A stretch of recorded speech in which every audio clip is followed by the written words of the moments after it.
मनुष्य चाहे कितना भी प्रयास क्यों ना कर ले, कितना भी प्रयत्न क्यों ना कर ले, उसे अपने कर्मों का फल तो भोगना ही पड़ता है। चाहे मनुष्य कितना ही प्रयत्न कर ले, लेकिन वह कभी अपने कर्मों से बच नहीं सकता। जैसी करनी वैसी भरनी, यह वाक्य तो आपने सुना ही होगा। अर्थात जैसे आप कर्म करोगे वैसा ही आपको फल भी प्राप्त होगा। लेकिन मेरा एक प्रश्न है, क्या आप इस बात पर यकीन करते हैं कि जैसा आप कर्म करेंगे वैसा ही आपको फल भी मिलेगा? अब आप में से अधिकतर लोगों के मन में यह प्रश्न जरूर उठ रहा होगा, क्योंकि इसमें पूछने वाली बात क्या है? ये तो सत्य ही है कि जैसे हम कर्म करेंगे वैसा ही हमें फल भी मिलेगा। लेकिन एक बार के लिए आंखें बंद करके अपने आप से यह प्रश्न कीजिए, देखिएगा कि आपको इस प्रश्न का उत्तर स्पष्टता से नहीं मिल पाएगा। कहीं ना कहीं आपके मन में एक संशय जरूर होगा कि क्या यह बात सच है या झूठ। दोस्तों, आज इस कहानी से हम समझेंगे कर्मों का खेल। आखिर अच्छे कर्मों का फल अच्छा और बुरे कर्मों का फल बुरा कैसे होता है? बहुत समय पहले की बात है। किसी गांव में एक बहुत ही ज्ञानी पंडित रहता था।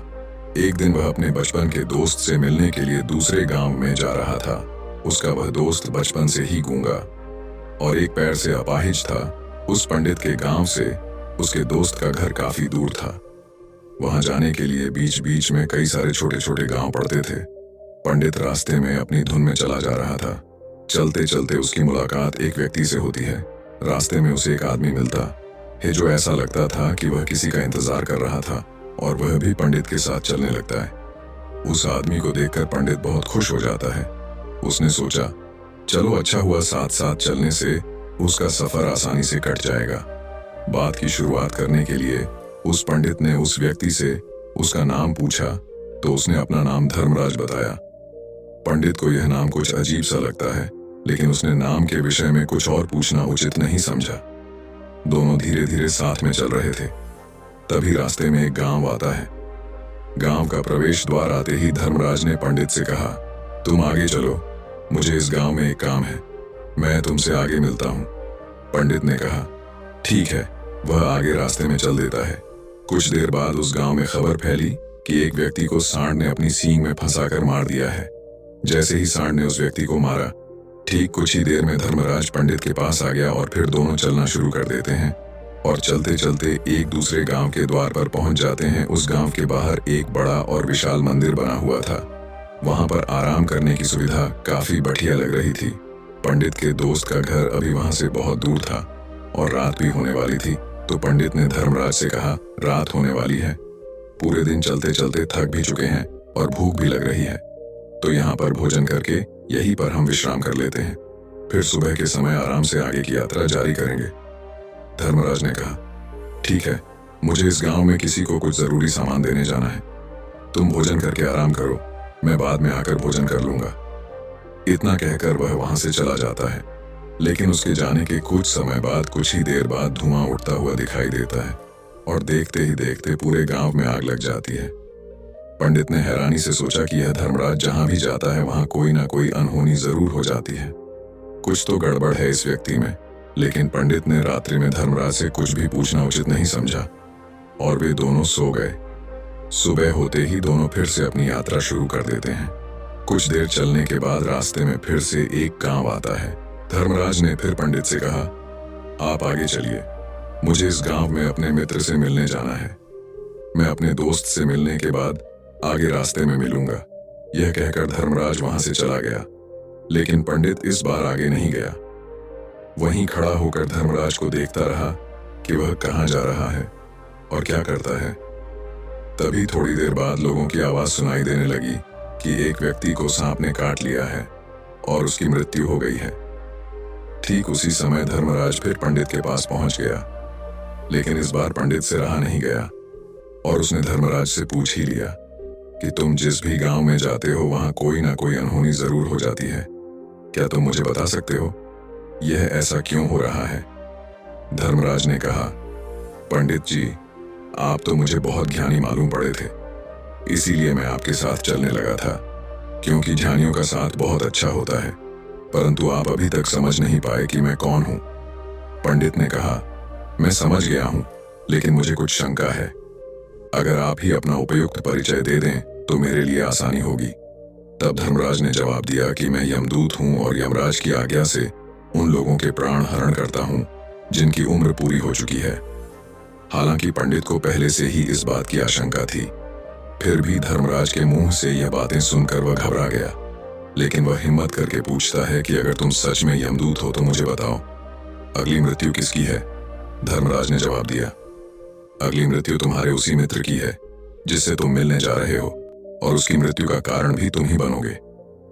ये बात सुनकर पंडित सहम गया और सोच में पड़ गया कि अगर सच में यह धर्मराज यमदूत हुआ तो उसकी बात भी सच होगी और उसके कारण मेरे बचपन के सबसे अच्छे मित्र की मृत्यु हो जाएगी। तो सबसे अच्छा तो यही होगा कि मैं अपने मित्र से मिलने ही ना जाऊं, कम से कम मैं उसकी मृत्यु का कारण तो नहीं बनूंगा। धर्मराज ने मुस्कुराते हुए कहा, तुम जो सोच रहे हो वो सब मुझे पता है, मगर तुम्हारे अपने मित्र से मिलने न जाने से नियति नहीं बदल जाएगी।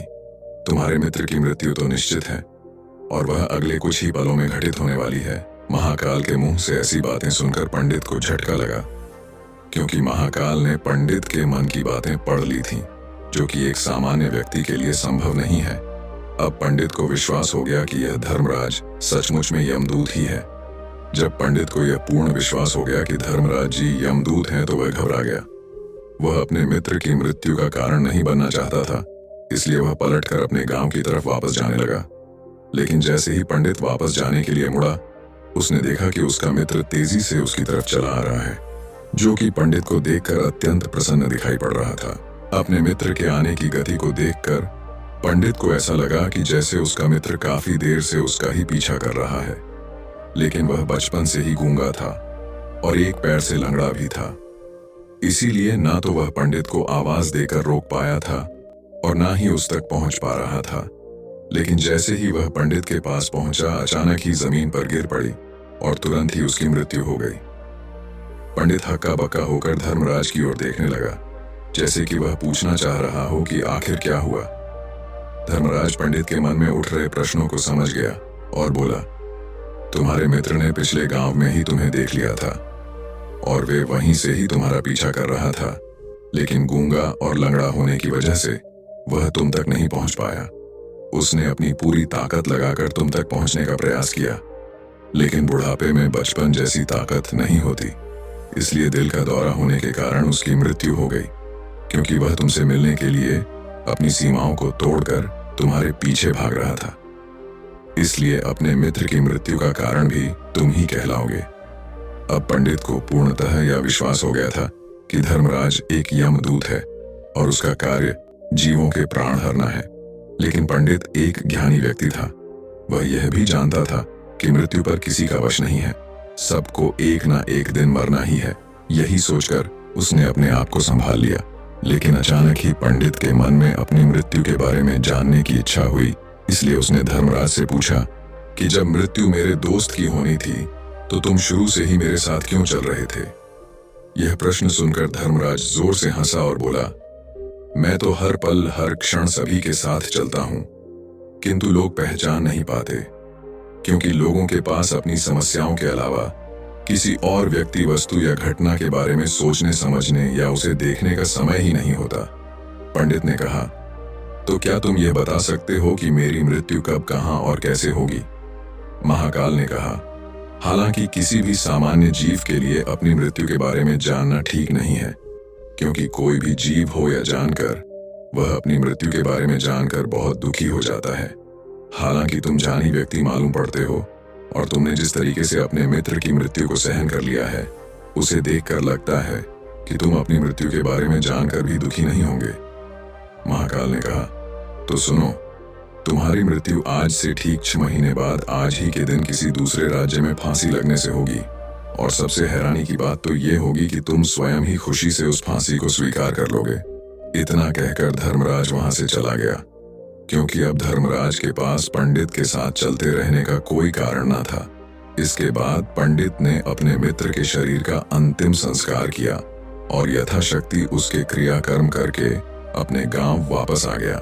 लेकिन कोई व्यक्ति कितना भी ज्ञानी क्यों ना हो, अपनी मृत्यु के बारे में जानकर दुखी तो होता ही है और मृत्यु से बचने का कोई ना कोई उपाय भी खोजता है। तो पंडित ने भी वही किया, क्योंकि पंडित विद्वान था, इसलिए उसकी पहचान उस राज्य के राजा तक थी। पंडित ने सोचा कि राजा के पास तो कई सारे ज्ञानी मंत्री हैं, वह मेरी मृत्यु से संबंधित समस्या का कोई ना कोई समाधान निकाल ही लेंगे। पंडित यही सब सोचता हुआ राज दरबार में पहुंच जाता है और राजा से सारी घटना के बारे में बताता है।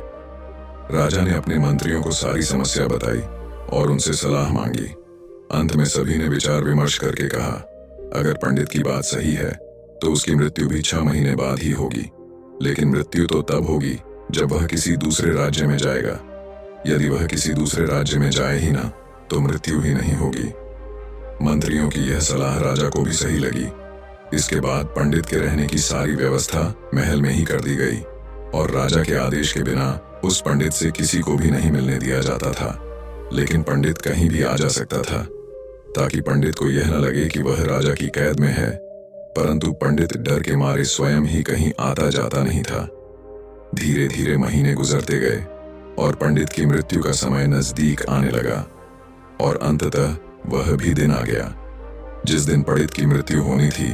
तो जिस दिन पंडित की मृत्यु होनी थी उसकी एक रात पहले पंडित डर के मारे जल्दी ही सो गया ताकि जल्दी से वह रात बीत जाए और अगला दिन आ जाए ताकि उसकी मृत्यु टल सके। यही सोचकर वह जल्दी सो जाता है। लेकिन पंडित को नींद में चलने की बीमारी थी और अपनी इस बीमारी के बारे में वह स्वयं ही नहीं जानता था। तो फिर राजा मंत्री या किसी वैद्य को इसके बारे में बताने का कोई प्रश्न ही नहीं उठता। पंडित अपनी मृत्यु को लेकर बहुत चिंतित था। वह पिछले कई दिनों से ठीक है, सो भी नहीं पा रहा था और नींद में चलने की बीमारी भी तभी होती है जब व्यक्ति ठीक से सो नहीं पा रहा हो। तो उस रात भी पंडित को नींद में चलने का दौरा पड़ा। वह उठा और महल से निकलकर अस्तबल में गया। क्योंकि पंडित राजा का खास मेहमान था, इसलिए किसी भी पहरेदार ने उसे नहीं रोका और ना ही किसी तरह की कोई पूछताछ की। अस्तबल में पहुंचकर वह सबसे तेज चलने वाले घोड़े की पीठ पर सवार होकर नींद में ही अपने राज्य की सीमा से बाहर दूसरे पड़ोसी राज्य में चला गया। इतना ही नहीं, वह दूसरे राज्य के राजा के महल में पहुंच गया। उस महल के पहरेदार ने भी उसे नहीं रोका और ना ही कोई पूछताछ की। सभी लोग रात्रि का अंतिम प्रहार होने के कारण गहरी नींद में थे। वह पंडित सीधे राजा के सैन्य कक्ष में पहुंचा जहां राजा और रानी सो रहे थे। वह पंडित वहीं जाकर सो गया। सुबह हुई तो राजा ने पंडित को रानी के बगल में सोया हुआ देखा तो राजा बहुत क्रोधित हो गया। राजा ने पंडित को कैद करने का आदेश दे दिया। पंडित गिरफ्तार हो गया, लेकिन पंडित तो भौचक्का था। उसे तो कुछ समझ नहीं आ रहा था कि आखिर वह दूसरे राज्य में और राजा के सैन्य कक्ष में कैसे पहुंचा। लेकिन वहां उसकी यह सब सुनने वाला कोई नहीं था। अगली सुबह राजा ने पंडित को दरबार में पेश करने का आदेश दिया। कुछ देर बाद उस पंडित को दरबार में लाया गया। पंडित को देखते ही राजा इतना बबूला हो गया कि उसे फांसी पर चढ़ा देने का हुक्म सुना दिया। फांसी की सजा सुनकर पंडित कांप गया, लेकिन फिर भी थोड़ी सी हिम्मत जुटाकर राजा से बोला, महाराज, मैं नहीं जानता कि मैं राजमहल तक कैसे पहुंचा। मैं यह भी नहीं जानता हूं कि आपके सैन्य कक्ष तक मैं कैसे आया और आपके महल के किसी पहरेदार या सैनिक ने मुझे रोका क्यों नहीं। लेकिन मैं इतना जरूर जानता हूं कि आज मेरी मृत्यु होनी थी और वो होनी भी जा रही है। राजा को यह बात थोड़ी अजीब लगी। उसने पंडित से पूछा, तुम्हें कैसे पता कि आज तुम्हारी मृत्यु होनी है? राजा के इस प्रश्न के जवाब में पंडित ने पिछले 6 महीने का सारा वाक्य राजा को सुना दिया और बोला, महाराज, मेरा क्या किसी भी सामान्य व्यक्ति में इतना साहस नहीं कि वह राजा के सैन्य कक्ष में राजा की उपस्थिति में रानी के साथ सो जाए।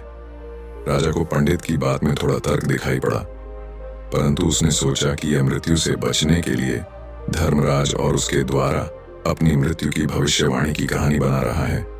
इसलिए राजा ने पंडित से कहा, यदि तुम्हारी बात सत्य है और आज यह तुम्हारी मृत्यु का दिन है जैसा कि यमदूत धर्मराज ने तुमसे कहा था, तो आज तुम्हारी मृत्यु का कारण मैं नहीं बनूंगा। लेकिन यदि तुम्हारी बात झूठी निकली तो निश्चित ही आज तुम्हारी मृत्यु का दिन होगा ना, क्योंकि जिस राज्य से पंडित आया था उस राज्य का राजा इस राजा का मित्र था। इसलिए इस राजा ने तुरंत अपने 2 सैनिकों को पड़ोसी राजा के पास भेजकर पंडित की बात की सत्यता का प्रमाण मांगा भेजा। भेजे गए सैनिक शाम तक लौटे और उन्होंने राजा को बताया कि महाराज, पंडित जो कुछ भी कह रहा है वह सब सत्य है। पड़ोसी राज्य के राजा ने पिछले 6 महीने से पंडित के रहने की सारी व्यवस्था अपने ही महल में कर रखी थी। पंडित राजा का खास मेहमान था। कल शाम राजा आखिरी बार पंडित से उसके कक्ष में मिले थे और उसके बाद यह इस राज्य में कैसे पहुंच गया इसकी जानकारी किसी को भी नहीं है। इसलिए उस राज्य के राजा के अनुसार पंडित को फांसी की सजा देना ठीक नहीं है। लेकिन राजा के सामने एक नई समस्या थी, क्योंकि उसने बिना पूरी बात जाने ही पंडित को फांसी की सजा सुना दी थी। इसलिए अगर पंडित को फांसी नहीं दी जाती तो राजा के वचन का अपमान हो जाएगा। लेकिन अगर राजा की बात का मान रखा जाए तो बेवजह ही एक निर्दोष व्यक्ति की मौत हो जाएगी। राजा ने अपने सभी मंत्रियों से इस बारे में सुझाव मांगा तो मंत्रियों ने राजा को सुझाव दिया कि महाराज, पंडित को एक कच्चे सूत के धागे से फांसी लगवा दी जाए। इससे आपके कथन का भी मान रह जाएगा और कच्चे सूत के धागे से पंडित को फांसी भी नहीं लगेगी और उसके प्राण भी बच जाएंगे। राजा को मंत्रियों का यह सुझाव पसंद आया और उसने ऐसा ही करने का आदेश दे दिया।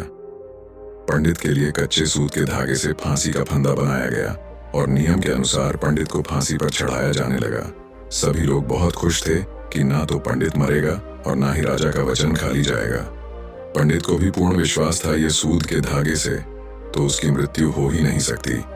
पंडित उस पर चढ़ने के लिए तैयार हो गया, जैसा कि धर्मराज ने भविष्यवाणी की थी कि तुम खुद ही अपनी फांसी को स्वीकार करोगे। लेकिन जैसे ही पंडित को फांसी दी गई, सूत का धागा तो टूट गया, लेकिन टूटने से पहले उसने अपना काम कर दिया था। पंडित के गले की एक नस सूत के धागे के झटके से कट चुकी थी और पंडित जमीन पर पड़ा तड़प रहा था। उस पल उसके गले से खून की फुहार निकल रही थी और देखते ही देखते पंडित का शरीर पूरी तरह से शांत हो गया। सभी लोग आश्चर्यचकित थे और पंडित को मरता हुआ देख रहे थे। किसी को विश्वास नहीं हो रहा था कि कच्चे सूत के धागे से भी किसी इंसान की मृत्यु हो सकती है। लेकिन घटना तो घट चुकी थी। नियति ने अपना काम कर दिया था और धर्मराज की भविष्यवाणी सच हो चुकी थी। दोस्तों, श्रीमद् भागवत गीता में भगवान श्री कृष्ण ने कहा है, जो होना होता है वह होकर ही रहता है। हम चाहे कितनी ही सावधानी बरते, कितना ही उपाय कर लें, लेकिन घटना और घटना की पूरी प्रणाली पहले से ही तय होती है, जिसे हम थोड़ा सा भी इधर उधर नहीं कर सकते हैं।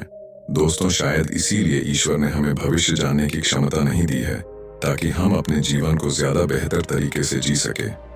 और यही बात उस पंडित पर भी लागू होती है।